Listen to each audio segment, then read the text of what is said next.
Bem, pessoal, uma saudação aí especial a todas as companheiras e companheiros, trabalhadoras e trabalhadores presentes nesse nosso encontro nacional do movimento Nossa Classe. Tentar aqui cumprir a minha tarefa aqui nessa mesa, que é colocar aqui algumas questões que nós vamos ter que a gente acredita que precisamos discutir um pouco hoje aqui, nos grupos. Antes, companheiros e companheiras, estamos aqui, esse é o encontro de um movimento, tá bem? Movimento Nossa Classe. E acho que é importante discutir um pouco por que construir esse movimento. Por que ele é importante? Porque ele é necessário. Quero que os companheiros e companheiras deem uma olhada aqui em cima, no painel aqui, se eu não me engano, acho que em 82, na data de 82, está escrito aí, a data de retomada do sindicato. Era uma época em que, durante a ditadura militar, os sindicatos no nosso país estiveram todos ou dominados por pelegos, impostos pelo interventor nomeado pela ditadura militar, com o objetivo de literalmente desarmar os trabalhadores, desorganizar os trabalhadores. E a partir do movimento da greve dos metalúrgicos no ABC, quando que dá o início ao ascenso operário nesse país, nós vimos surgir vários movimentos, né, de trabalhadores, de gente que se teve clandestino durante a ditadura, organizados em comissões de fábricas dentro do movimento, que se levantam, né, cavalgando aquele ascenso, e conseguem retomar os sindicatos que estavam na mão dos pelegos e travar lutas importantes que, naquele momento, significaram, sim, um avanço para a nossa classe. Mas, hoje, infelizmente, está dado para a gente a necessidade de retomar de novo os sindicatos. Porque os que retomaram os sindicatos na época, né, a grande maioria hoje, colocam esses sindicatos a serviço, não da classe trabalhadora, a serviço do governo, a serviço das patronais, né, são as burocracias governistas, os pelegos clássicos, que têm cumprido o papel como cumpriu a direção dos Correios, o Sindicato dos Correios, que desarmou a greve dos companheiros, né, sindicatos dos professores, enfim, diversas categorias que têm sofrido as traições aí dos seus dirigentes sindicais. Então, uma das tarefas que está posta para o nosso movimento hoje é, primeiro, reverter o trabalho que essas burocracias, que esses pelegos fizeram, de dividir a nossa classe, que já foi dividida pela estrutura sindical em categorias, por ramo de atividade. Eles dividiram por fábricas e, dentro das fábricas, dividiram por seções, entendeu? E aí veio a precarização, a terceirização, entendeu? E dividiu também por categorias dentro da própria fábrica. Entendeu? Então, reunificar, reverter esse processo de divisão, reunificar as fileiras da classe, para que possamos retomar as nossas lutas conjuntamente, entendeu? É uma das tarefas aqui do nosso movimento, ajudar cada categoria, né, a se enfrentar com as burocracias. Quer dizer, cada categoria a romper as barreiras corporativistas, né, cada categoria a resgatar o sentimento, a concepção, entendeu, de classe que somos e lutarmos enquanto classe. Ajudar que cada categoria deixe de se ver como metalúrgico de tal ou qual cidade, ou metroviário de tal ou qual estado, ou professor de tal ou qual cidade, e passemos a nos ver como uma classe. De tal forma que a gente possa entender, entendeu, que cada luta de cada categoria que estiver acontecendo em qualquer canto desse país do mundo, a gente consiga ver como uma luta nossa, como a luta dos trabalhadores da nossa categoria. Ou seja, a luta, entendeu, contra um dos patrões, a luta contra um dos exploradores, seja ele o dono de uma fábrica, seja ele um governo de estado ou um governo de um país. Tá bem? Então, acho que essa é uma das tarefas que a gente precisa recuperar para poder repetir, na data de hoje, essa façanha que está colocada aí em cima. Aqui está falando da retomada de um sindicato, e nós estamos falando aqui da necessidade de retomar todos os sindicatos que se encontram hoje na mão das burocracias traidoras, seja ela governista ou seja ela pelega clássica como os milhares que tem por aí. E nessa mesma direção, companheiros e companheiras, vamos avançar aqui em outras tarefas de por que é necessário que os trabalhadores construam um movimento como esse que nós estamos construindo aqui hoje. Nós vivemos aqui no último período uma disputa eleitoral entre duas frações burguesas. Ou seja, a burguesia desse país se dividiu em dois grandes blocos. Entendeu? Um grande bloco organizado em torno de Alckmin, Aécio Neves, etc., e toda a máfia tucana e seus aliados. Entendeu? E outro grande bloco organizado em torno da candidatura de Dilma, José Sarney, Michel Temer, né, e toda a bancada governista. Então, foram duas candidaturas, dois blocos burgueses, que colocaram para os trabalhadores a opção de escolher nas urnas qual seria o carrasco. Quem desses carrascos iriam gerenciar os negócios, os interesses da burguesia contra as necessidades da nossa classe. Porque não tivemos nenhuma alternativa. Então, ouvimos toda sorte de promessa. Pois bem, concluído o processo eleitoral, terminada a disputa entre eles, a situação que nós temos é a seguinte: a juventude saiu no ano passado às ruas, no mês de junho, levantando um conjunto de bandeiras que extrapolou o problema do preço do transporte, do aumento do transporte. Foram levantadas ali nas ruas a questão da educação, foi levantada a questão da saúde, foi levantado o problema da corrupção, né? Foram levantados ali nas ruas, né, o problema da alta do custo de vida, foi levantado ali nas ruas o problema da moradia, e não esquecendo, obviamente, daquilo que foi o motivo inicial, que foi o próprio transporte. Pois bem, companheiros e companheiras, termina o processo eleitoral, essas demandas, que depois de junho, continuaram aprofundando as necessidades, a resposta do próprio governo Dilma na época, para aquelas demandas, pegando especificamente o caso do transporte, né, foi de investir 50 bilhões de reais, 50 bilhões, não estamos falando de milhões, estamos falando de 50 bilhões de reais, no transporte coletivo para financiar o quê? Financiamento de renovação das frotas e de combustível. Ou seja, para a população, né, pagar imposto para o governo desviar 50 bilhões de reais desse imposto para comprar ônibus, entendeu? E financiar o combustível das frotas para lucro das máfias do transporte. Ou seja, absolutamente nenhuma preocupação em atender as demandas, às nossas necessidades. E de onde sai esse dinheiro?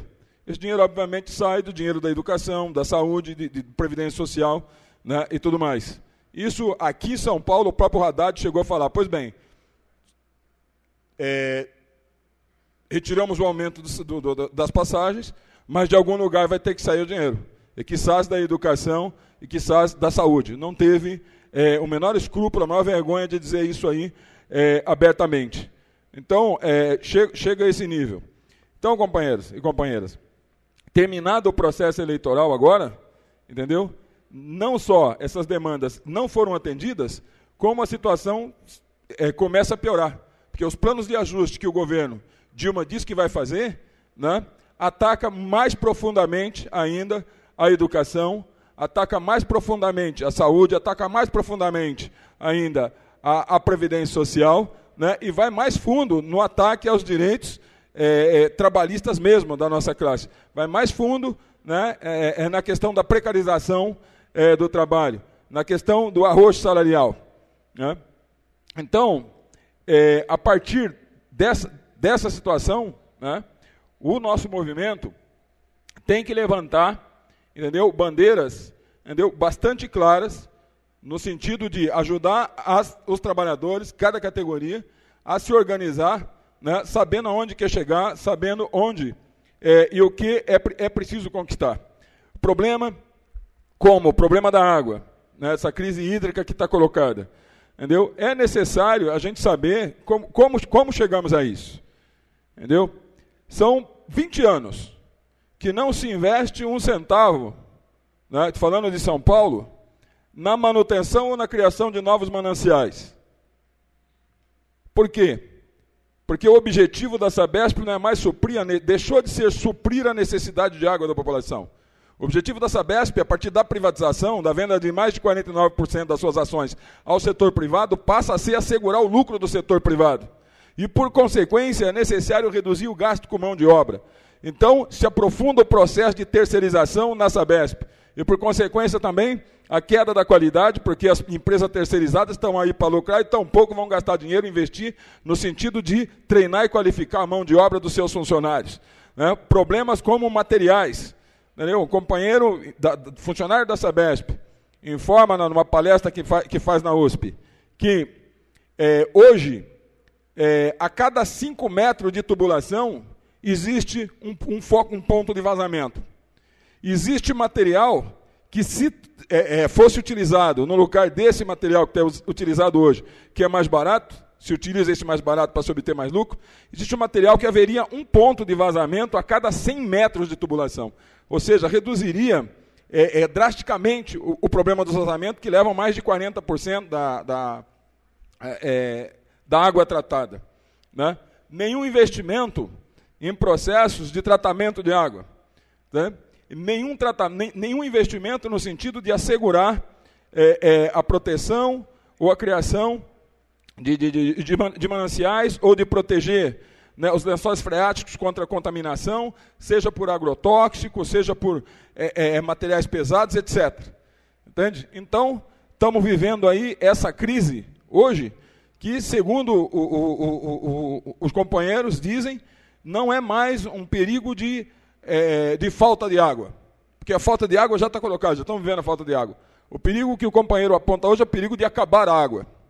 Então, numa situação como essa, a gente tem que entender de que não se trata apenas de lutar pelo suprimento de água imediata. Temos que garantir política e programa para que o que resta de água, caso não venha chover, para reverter esse processo de esvaziamento dos sistemas, entendeu? Devem ser reservados prioritariamente para a necessidade humana, seja para o consumo humano, né, seja para assegurar funcionamento de hospitais, enfim, escolas, prioridade humana essa água. Entendeu? Então, há que ter clareza de que, se alguém tem que pagar a custa da falta de água, que paguem os empresários. Por essa via também, nós temos que entender que, se fecha a indústria, se fecha a fábrica por falta d'água, e já tem indústria e fábrica colocando a possibilidade de fechar ou de demitir grandes números de trabalhadores para reduzir a produção por falta de água, nós não podemos aceitar a demissão de um único trabalhador, não podemos aceitar passivamente, né, o fechamento de um único posto de trabalho, porque, se alguém tem que pagar pela falta de água, que sejam os patrões e não os trabalhadores. Então, nós temos que levantar com muita força essa política. Tá bem? Agora, isso é pouco. É necessário levantar, entendeu? Com muita força, gente, a estatização imediata. Tem que sair às ruas, tem que lutar por isso. A estatização de todas as fontes de água mineral que foram compradas e continuam sendo exploradas pelo setor privado. Há que estatizar todas as fontes de água mineral, para que a água possa ser distribuída gratuitamente para a população. Entendeu? Há que estatizar a Sabesp sem indenização. Porque manter a Sabesp com 49% das suas ações privatizadas significa colocar como prioridade da Sabesp não suprir as necessidades da população. Significa manter como prioridade da Sabesp a manutenção e a obtenção dos lucros dos seus acionistas, dos empresários que investem que exploram a população através da Sabesp, que obtém a água gratuitamente na natureza, né, para vender para a população, enriquecer e ganhar dinheiro. E vão fazer isso enquanto tiver água, porque para eles, a hora que acabar, pouco importa. O que aconteceu em Itu é tão simples assim. A concessionária local vendeu a última gota d'água que restava na cidade, fechou o boteco e foi embora. Simples assim. Entendeu? Então é disso que se trata, companheiros e companheiras. Deixar de lutar pelo problema da estatização, entendeu? É continuar vivenciando essa situação em que o lucro está acima da necessidade humana. Está acima do nosso direito à vida, inclusive, porque sem água não dá para viver. Entendeu? Então, essa é a realidade. Então, não se pode permitir. O problema da luta pela estatização e sob controle dos trabalhadores tem que ser uma bandeira fundamental. Nesse marco, é extremamente importante que a gente impulsione, através de fóruns que já estão acontecendo, a luta pela mais ampla unidade possível, tá certo, dos movimentos para lutar, mas para lutar por essas bandeiras.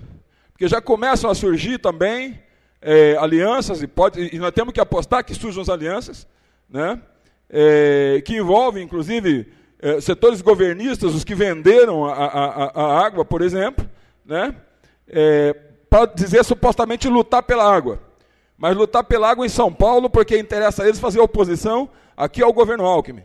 Então, eu estou me referindo aqui, por exemplo, a CUT, estou me referindo à CTB, a PT, PCdoB, entendeu? Que são partidos que estão no governo, entendeu? E que não vieram no ato que o Leandro falou aqui, não disse uma única palavra sobre o que está acontecendo na Petrobras, mas que estão propondo aqui mobilização pela água, né? Porque pretende desviar isso para simplesmente fazer oposição ao Alckmin. Sim, nós queremos fazer toda a oposição ao Alckmin, mas, desculpe aí, não só isso. Nós vamos fazer oposição a todos os responsáveis por qualquer ataque aos direitos e às conquistas da classe trabalhadora. E por essa via, entendeu, não escapa nem o PT, nem o PCdoB. Entendeu? Então, os trabalhadores nessa via têm que lutar de forma independente desses partidos e dos seus governos.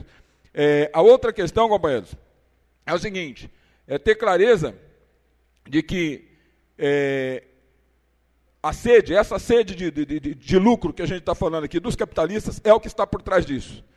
E não se limita, por consequência, a explorar ou vender a última gota d'água. Entendeu?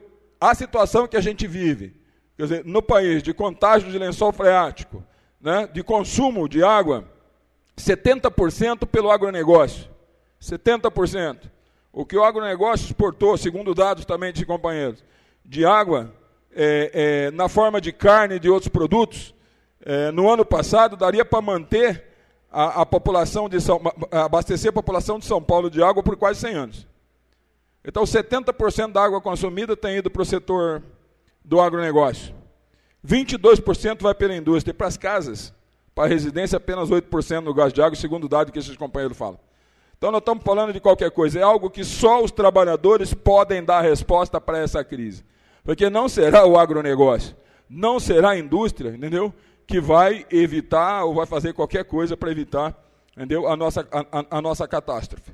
Então, a defesa aqui do direito à água, a defesa do nosso emprego, entendeu, a defesa de que a água existente priorize a necessidade humana, só nós, os trabalhadores, podemos impor isso. Por isso, o problema da estatização sobre o controle dos trabalhadores, por isso a importância e a necessidade da luta, entendeu, e da mobilização.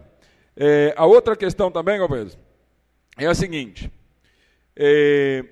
o ciclo de greves, o companheiro falou aqui também, no último período, mesmo antes de junho, nós já vivíamos verificando no país ondas de greves importantíssimas, greves que nós chamamos como greves selvagens, né, dos trabalhadores nas obras do PAC, algumas que ficaram famosas, como da de Santo Antônio, de Giral, em que os trabalhadores se rebelaram e tomaram o controle dos canteiros de obras, né, sofrendo repressão brutal e, segundo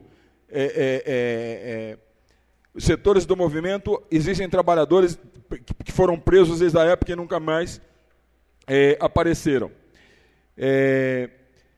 Depois de junho, a greve dos garis foi só um exemplo, mas houve uma mais forte, porque a gente pega esse exemplo porque foi assim o mais forte, mas houveram greves como de professores no Rio de Janeiro, entendeu, que passa por cima das burocracias sindicais, existem greves como rodoviários, entendeu, de Porto Alegre, entendeu, greves de várias categorias antes de chegar a greve dos garis, entendeu, categorias que se levantam e passam por cima dos seus sindicatos, das burocracias sindicais, se organizam de forma independente para poder levar suas lutas e conquistar a vitória. A greve dos garis, entendeu, marcou, para além de passar por cima da sua direção, expressou a capacidade que os companheiros tiveram de se auto-organizar, entendeu, por fora do sindicato, por vários meses, inclusive antes da database. A capacidade de escolher, pensar qual seria o momento mais oportuno, o momento que eles estariam mais fortes, né? A capacidade, a compreensão de que era necessário conquistar o apoio da população, ou seja, não só lutar aqui contra o patrão, dentro da fábrica, mas lutar também politicamente, a disputa das ideias, a disputa do apoio na sociedade para a luta que eles estavam fazendo. Uma lição, entendeu, extremamente importante. Né? A lição que os companheiros tiveram de constituir, de se organizar com comando de delegados eleitos, entendeu? Com assembleias cotidianas e comissões de negociação votadas em assembleias, entendeu? E com mandatos que poderiam ser revogáveis caso tomassem qualquer atitude diferente daquela que haviam sido aprovadas nas assembleias, entendeu? Foi uma experiência fundamental, né, do que é necessário também para se vencer. E mais duas lições, entendeu, extremamente importantes. A primeira, que ninguém fica para trás, não deixamos nenhum dos nossos 300 companheiros que foram demitidos voltar para trás. E a outra, gente, não tem arrego, entramos na luta, nós vamos às últimas consequências até vencer, contra a mídia, contra a imprensa, contra os patrões, contra o prefeito, contra o governo, contra a polícia, não tem arrego, não aceitamos a derrota, porque se aceitar, entendeu, a derrota de 300, a demissão de 300 companheiros, é poder apostar que vai ter mais 3.000 demitidos depois da volta. Entendeu? É a poder apostar que tão cedo não vamos conseguir nos organizar para lutar outra vez. Então saber, entendeu, que o peso da derrota é maior do que o que possa, da consequência que possa ter se levar a luta adiante. Ou seja, a determinação de vencer, isso foi um fator fundamental. Entendeu? Na universidade, companheiros, as greves nas 3 universidades. A gente fala da greve da USP, porque a gente vivenciou mais de perto a greve da USP, mas tem que saber que foi uma greve na USP, Unesp e Unicamp. Mas que na USP, companheiros, essa greve confirma com muita clareza, com muita força, o fator democracia operária, porque foi determinante para a vitória da greve a existência de um comando de mobilização com trabalhadores eleitos no local de trabalho, para representar os companheiros no comando. Por que isso é importante? Porque é mais legal assim? Não, não é só por isso. É que para o cara ter voz lá no comando de mobilização, para defender a proposta no comando de mobilização, e não falar só no seu nome e ser desmascarado, ele é obrigado a fazer reunião lá no local de trabalho dele, discutir com os trabalhadores, ver as ideias dos trabalhadores e trazer para o comando. No dia seguinte ele vai ter que voltar lá na unidade dele e levar lá para os trabalhadores lá na base o que foi que o comando discutiu, o que foi que o comando propôs, fazer a discussão da proposta do comando, tirar a posição para vir para a Assembleia, que era o fórum maior de decisão. O resultado disso é a luta organizada em cada local de trabalho, pensada coletivamente no comando, organizada coletivamente em cada local de trabalho e dirigida unicamente por uma Assembleia Geral, tá certo? Por um comando determinado a vencer. Isso foi, tá certo, crucial. Né? Também bebemos aí a lição dos companheiros do Rio de Janeiro, dos garis, que é buscar o apoio da população. Foi feito isso com muito esforço, desde a greve nos hospitais, no hospital universitário, a luta em defesa do hospital. Então, companheiros, para fazer essa luta, né, tivemos que a população, com toda a discussão que a gente vive, voltamos aqui para a situação como a da água. O orçamento, para quem não sabe, para a saúde, aqui do estado de São Paulo, esse ano, é de 18 bilhões de reais. É pouco frente à necessidade, mas a coisa não estaria tão ruim se esse dinheiro fosse investido pelo Estado, de fato, em saúde. Qual é o problema? O problema é que 12 bilhões e 600 milhões, ou seja, 70% desse montante é repassado por setor privado, seja convênios privados, seja hospitais privados ou as organizações sociais que desviam. O restante de 18 bilhões, né, apenas 5 bilhões e 400 milhões é investido pelo setor, no setor público. Por consequência, vou falar só da região do Butantã, porque eu não sei a realidade de toda a cidade. Mas na região do Butantã falta 11 unidades básicas de saúde. Estou falando de 11 unidades básicas de saúde, onde se presta a assistência primária à saúde. Entendeu? Falta cerca de 600 leitos hospitalares. Enfim, um desastre total. Então aqui o dinheiro está indo para onde? Para enriquecer essas burocracias, né? Esses parasitas aí da área da saúde. Então, de novo, voltamos aqui. Essas demandas levantadas em junho e julho pela população não vai ser dada por nenhum governo se não for no marco de uma luta unitária da nossa classe, ou no mínimo da maioria dela, ou de grande expressão dela, pela estatização sem indenização, companheiros, de todos os serviços públicos de saúde. Não pode ser que as pessoas continuem morrendo para os parasitas enriquecerem. Questão da educação, a mesma coisa. Não pode ser. Só os trabalhadores podem dar saída para isso. A questão dos nossos direitos trabalhistas, porque eles não vão atacar apenas e tão somente na área dos nossos direitos sociais. Direitos trabalhistas, precarização, estão avançando, estão aprofundando. Entendeu? Retirada de nenhum direito, manutenção de todos os direitos. Companheiros, problemas como a questão do desemprego. Estão verificando milhares de demissões na indústria, que se retomam de novo no último ano. Que nós temos que retomar, entendeu? De novo a questão da defesa do emprego, como condição essencial à vida do ser humano. Nós temos que saber que privar o homem e a mulher do trabalho é privar o homem e a mulher, esse homem e essa mulher, do direito à sua existência, porque não é possível existir, tá certo, sem produzir existência. E a nossa forma de produzir existência é trabalhando. Então, esse elemento a gente tem que ter com muita força. Então é o seguinte, para a gente poder fazer com que essas nossas propostas, essas ideias, entendeu, se traduzam em ação concreta, nós vamos precisar, entendeu, de várias coisas. Uma delas, companheiros, são de sindicatos combativos, sindicatos de luta, sindicatos comprometidos com os interesses, as reivindicações, as demandas dos trabalhadores. E esse tipo de sindicato só pode ser um sindicato totalmente controlado por trabalhadores e não por burocratas sindicais. A questão da democracia operária, a importância da democracia operária reside neste fato. Reside nesse fato, que o sindicato é feito por trabalhadores. Precisamos romper a divisão, resgatar a unidade, a concepção de classe.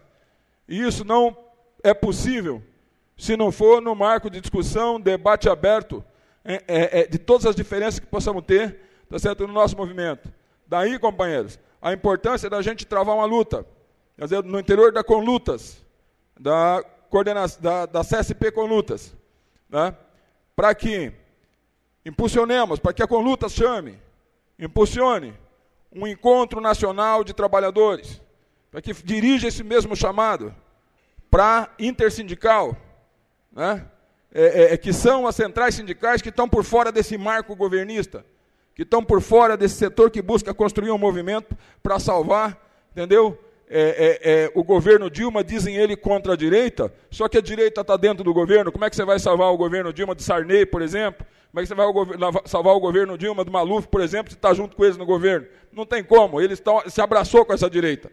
Entendeu? Então, esse movimento não é um movimento que nos interessa. Nós construímos um movimento, entendeu, com os companheiros de qualquer posição que esteja disposto a organizar os trabalhadores para lutar pelas suas demandas.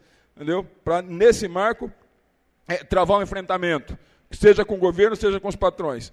E daí, então, concluindo, a questão de um encontro nacional, em que os trabalhadores, milhares de trabalhadores e de trabalhadoras, possam discutir todas as suas demandas e possam discutir de que formas podem se organizar para poder levar essas lutas adiante, enquanto classe, não mais enquanto categorias divididas, para que possa levantar um programa que seja capaz de unificar todo mundo, para que possa colocar a questão da incorporação de todos os terceirizados, do fim da precarização do trabalho, dos contratos de trabalho, enfim, para lutar por um salário mínimo que permita que as pessoas vivem, um conjunto de demanda de fato importante para a classe trabalhadora, que resgate as demandas levantadas pela juventude no mês de junho e coloque essas demandas, entendeu?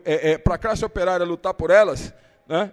É uma tarefa prioritária para a gente nesse momento, e nós estamos propondo aqui para esse nosso encontro, né?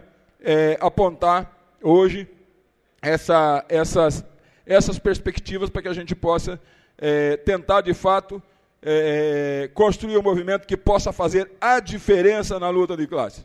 Nós não queremos construir mais um movimento para ser mais um movimento. Queremos construir um movimento que possa ser mais uma diferença, que possa fazer a diferença. E aí, é fundamental para a gente a contribuição de cada companheiro, de cada companheira aqui nos grupos. Foi passado os manifestos, os companheiros leram o manifesto, pensaram nos aportes, tem proposta de um conjunto de resoluções, entendeu? Eu me referi a algumas delas aqui, mas é importante que a gente aprofunde essa discussão agora, tá certo, nos grupos, e a gente possa fechar isso aqui, essas resoluções, numa plenária final, né, e para a gente dar andamento à luta e tentar cumprir o nosso objetivo de fazer diferença na luta de classes, ou seja, fazer diferença em prol dos interesses e das necessidades da nossa classe.